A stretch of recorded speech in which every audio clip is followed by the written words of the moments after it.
support a good cause, support some nice live stand-up comedy. You guys now, you sound excited to be here. I like that. I'm excited to be here too, guys. I wore a dress for this shit.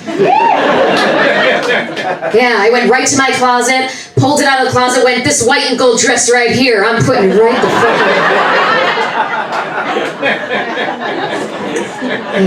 So, and I tell you, I wear dresses and skirts a lot. It's a thing I like to do. People get the wrong idea though, because they see it and they think like, oh, she must be a girly girl, like wearing dresses, wearing skirts. Honestly though, quite the opposite is true about me. In fact, I wear dresses and skirts a lot because I too also like to piss on the side of the road sometimes.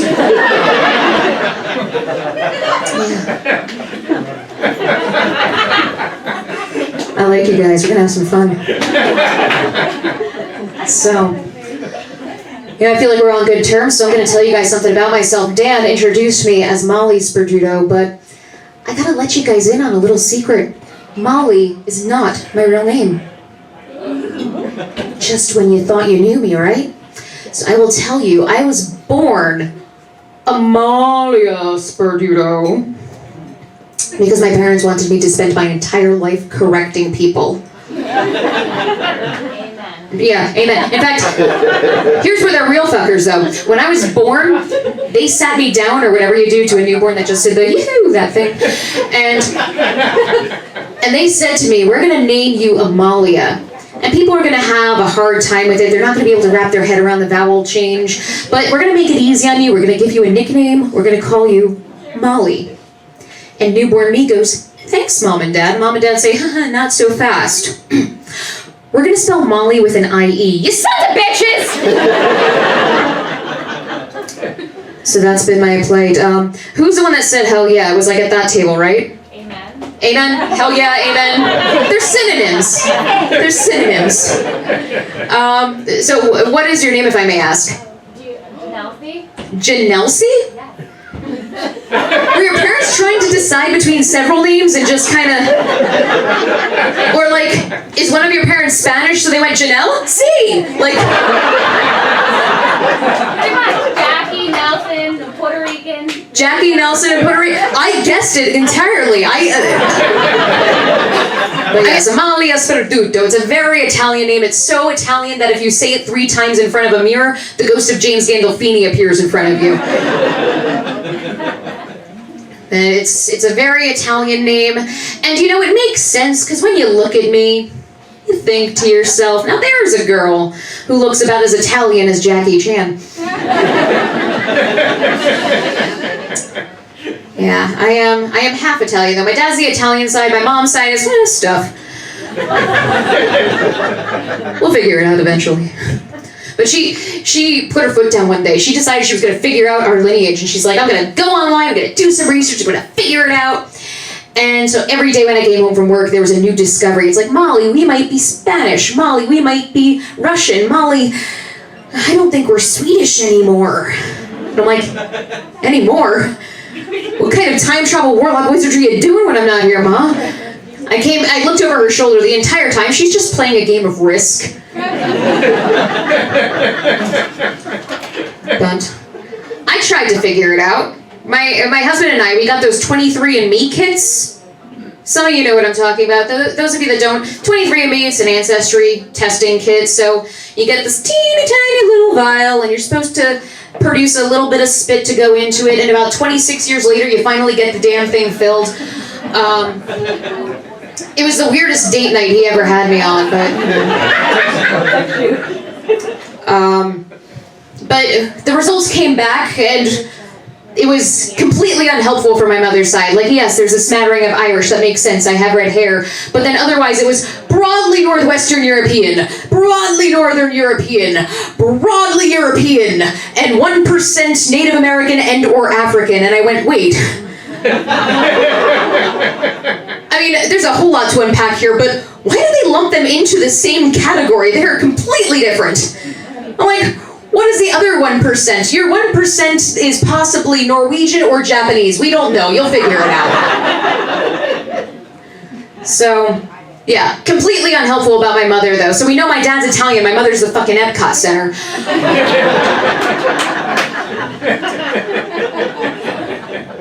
But it is. Well, I have in-laws that are also half Italian. They're fun though because they're half Italian and they're half Jewish. In-laws also do that. And at Christmas time, they have a big sign that they put up over their mantle and it says joy. And at Hanukkah, they remove the J.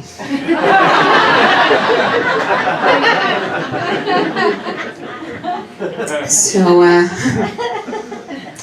yeah, so are you guys all locals? I'm trying to check the temperature of the room. From around this area? Do you have any people that crawled over from Pennsylvania? Oh. Janelle, you should have kept quiet. We liked you for so long. More like Janelle, no.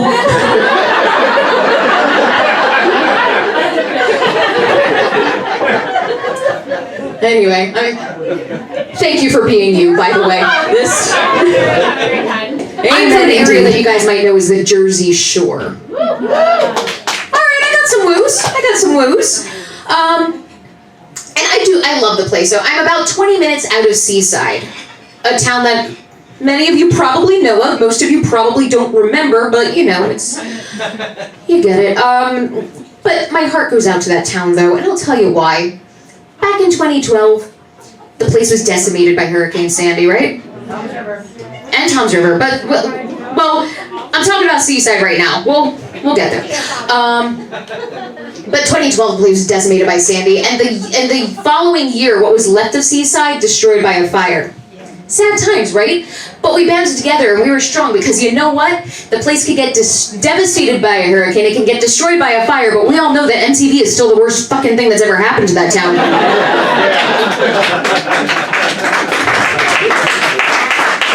Thank you. So maybe, are you from Tom's River? Yes. Do you still live in Tom's River? Oh, so you drove, do you want to ride home later? But anyway, so I was also born and raised Jersey Shore area, and obviously, as I'm pretty much speaking to the choir here, you guys know that it's not what is painted on the television shows that it's made out to be. I never did the gym, tan, laundry, beach house, spring break. I, in fact, spent most of my 20s living with my mother in a 55 and over community. So really not living the Jersey Shore dream right there. I moved in with my mother after I had graduated college, because I had graduated college in 2008. We were balls deep in the recession and nobody wanted to hire anyone for anything, so my only option was retirement.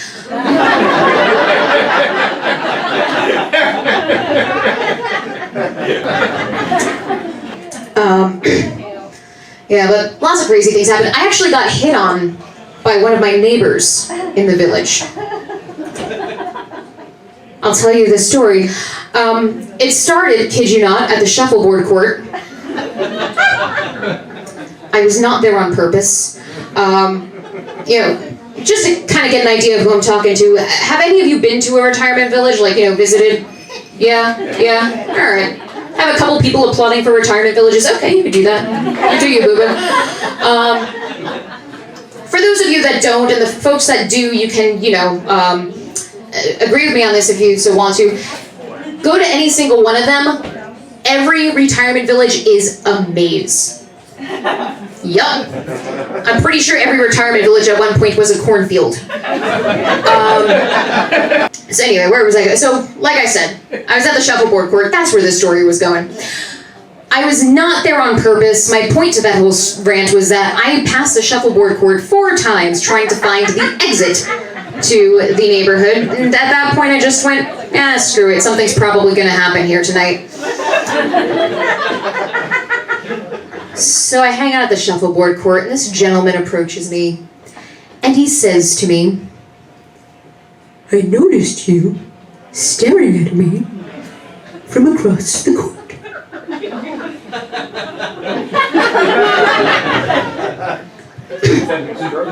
Yeah, the EMTs later did say it was a stroke. I don't know, man, though. I think I still got it. So, anyway, one thing leads to another. He asks me out on a date. He's in his 60s. At this point, I'm in my 20s. nothing wrong with a person in their 60s, but what on earth do I have in common with this guy? Like what? We both don't remember the 1960s?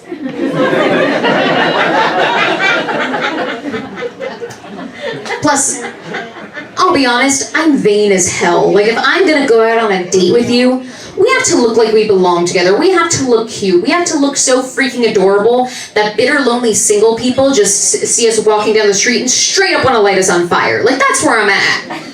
Me and a guy in his 60s, that doesn't look cute.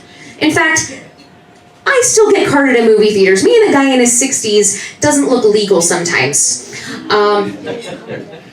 But eventually I did give in. I let him take me out on a date, which made him happy. And it was on Father's Day, so I was totally cool with how it looked.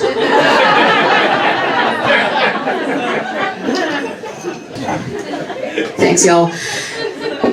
Anyway, so we're deep in the throes of winter right now, and do I have people that are sitting here yearning for summer? Yes. Yeah, you would be. I'm not. I don't care. Fuck it. But there are a couple nice things about summer, though. One thing I have done a couple summers in a row is I do teach. I run like some camp programs, then teach people theater and comedy and the like. So for a small fee, your 10 to 12-year-old can be up here talking about their own public urination habits. But yeah, so I get a. So do you guys get like a whole slew of age ranges, or do you work with a specific one? It's a range. Same. So that's kind of what I get. Like I get like super young ones. I get teenagers. My favorite demographic is the 13 to 15-year-olds, especially the girls. Hear me out on this, because those 13 to 15-year-old girls are trying so hard to prove to the world that they're like 23 years old. And so am I.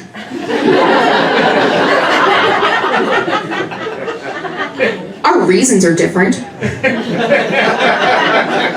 They want to be 23 so they can be independent. I want to be 23 so I can drink a glass of wine and not feel it for the next 2 months. But you know. I am in my 30s. I know I look young. I've always looked young. When I was 15, people thought I was 8. When I was 8, they thought I was 3. When I was 3, they just thought my mother was pregnant. But I'm in my 30s, and I get a lot of friends complaining these days. They think that they're getting old just because they're turning 30, and that's really simply just not true. 30 is not old. I will tell you, though, your 30s are the decade where you start to see signs, though. Nothing major, nothing life-altering, but little signs here and there. Like a misplaced reference to pop culture that you thought happened about 5 years ago, but actually happened in 1994? Or a trip to the ER because you threw your back out from sneezing too hard? A couple of you have been there before. So yeah, just little signs. And the most recent little sign that I had gotten was when my husband walked into the room one day, and he goes, I think I'm going to try something. And I know, because he and I are where we're at in our lives, that when my husband walks into a room and says he's going to try something, I know that it's either something to do with playing something new in the stock markets, or he's about to try eating dairy again. God, I love you guys. You're a much better crowd than the one that I had a couple weeks ago. It was me playing to a room of dirty old men. And when I gave that last line about my husband trying to eat dairy again, one of the guys in the back of the room went, "Hey, is dairy his nickname for you?"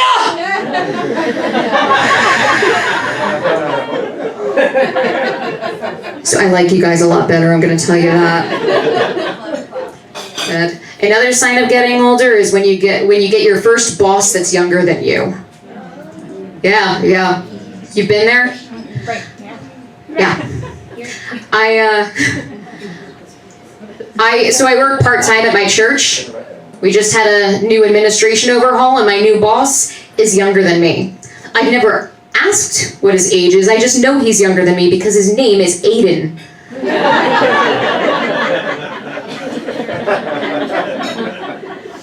Yeah. So there's a lot going on these days with with people complaining about the names that kids are giving or people are giving their kids these days. I was about to say kids are giving their kids, but kids shouldn't be having sex. But like a lot of like the Apple and the Aiden and the Jaden and all that stuff, and I'm thinking to myself, I kind of get it, because my husband and I, we don't have kids, but I can see us having this conversation because if we were to have kids, we'd have problems trying to find names for them because. Sir, what's your name? Andrew. Andrew. You look like you actually have a much more complicated name, but you're trying to cover it up. Like you have a look of fear in your eyes. Like I'm about to say something about your name. And so you're just like, my name is Andrew. And here I am saying something about your name anyway. But that wasn't my point. That wasn't my point. So Andrew, let me just say, you look like the kind of guy that knows a lot of people, that has a lot of friends. You're kind of popular, right? You've met a lot of people throughout your lifetime? Yes, ma'am. Yes, ma'am. Don't you hate most of them? No comment. No comment. I got you. Because see, that's where my husband and I are at. Hate most of them. So when we sit down, try to go over the names list, you can see where this conversation's going. Like, why don't we name Christina? Oh, after the girl that broke my heart in sophomore year of high school? Moving on. How about Andrew? Andrew teased me relentlessly in the bus in 8th grade. Screw Andrew! About a half hour later. All right, how about cabinet? You know what? Man, I've had a lot of good cabinets in my lifetime. I love our cabinets right now. Cabinets are great. Add that to the list. What do we got so far? All right, we've got cabinet, taco, Fridays, and people who clean up after themselves in public restrooms. It's kind of long for a name, don't you think? We'll shorten it. Moving on. And anyway, I will leave you guys with that. I am Mollie Sperduto. Thank you for having me. Enjoy the rest of your night.